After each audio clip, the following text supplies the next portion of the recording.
कहा जाता है कि पेशावर के तारीखी किस्सा खानी बाजार में जहां कभी बुजुर्ग कहानी गो बैठकर दास्तानें सुनाया करते थे, एक ऐसी कहानी छुपी है जो मुकम्मल कभी नहीं हुई। ये वो कहानी है जिसे जो भी सुनाता खुद ही उसका किरदार बन जाता। रात के 12 बजे का वक्त था। बाजार सुनसान हो चुका था। पुरानी इमारतों से पानी की बूंदें टपक रही थीं और दूर से आती एक सिटी की आवाज फजा में तीर रही थी। इस खामोशी में एक नौजवान हारिस अपने कैमरे के साथ दाखिल हुआ। हारिस एक यूट्यूबर था जो पाकिस्तान की खुफिया और खौफनाक जगहों पर वीडियोस बनाता था। इसने सुना था कि किस्सा खानी बाजार की एक पुरानी हवेली बंद है जिसमें जन्नत का साया है। हारिस ने फैसला किया कि वो इस रात इस हवेली में जाएगा। जब वो हवेली के जंग आलूद दरवाजे के करीब पहुंचा तो अचानक दरवाजा खुद ब खुद खुल गया, जैसे कोई अंदर बुला रहा हो। अंदर अंधेरा, सर्दी और अजीब सी बो थी, जैसे पुराने खून, धुएं और मिट्टी की मिली जुली खुशबू। हारिस ने टॉर्च जलाई। दीवारों पर पुराने जमाने की तस्वीरें लगी थी, लेकिन सबके चेहरे मिटे हुए थे। सिर्फ एक तस्वीर वाजे थी, एक बूढ़े कहानी गो की तस्वीर जिसकी आंखें बिल्कुल हारिस की तरफ देख रही थीं।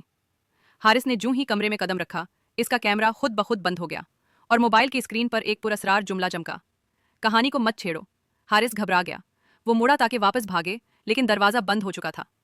कमरे में एक ठंडी हवा चली और फिर अचानक एक साया कमरे के एक कोने से निकलकर जमीन पर तैरता हुआ उसके करीब आया। साया बगैर कदमों के चल रहा था। इसकी आंखें नहीं थीं, मगर फिर भी हारिस को घूर रहा था। फिर वो सरगोशी में बोला, एक बार जो किस्सा शुरू हो जाए वो कभी खत्म नहीं होता। हारिस की चीख निकलने ही वाली थी कि सब कुछ अंधेरे में डूब गया। अगली सुबह बाजार खुला, लोग आए, दुकानें खुले, जिंदगी मामूल पर आ गई। मगर हारिस का कोई नामो निशान न था। बस इस पुरानी बंद हवेली के दरवाजे पर एक नया पोस्टर लगा था, नई कहानी, नया चेहरा, किस्सा जारी है, और तस्वीर में हारिस मुस्कुरा रहा था।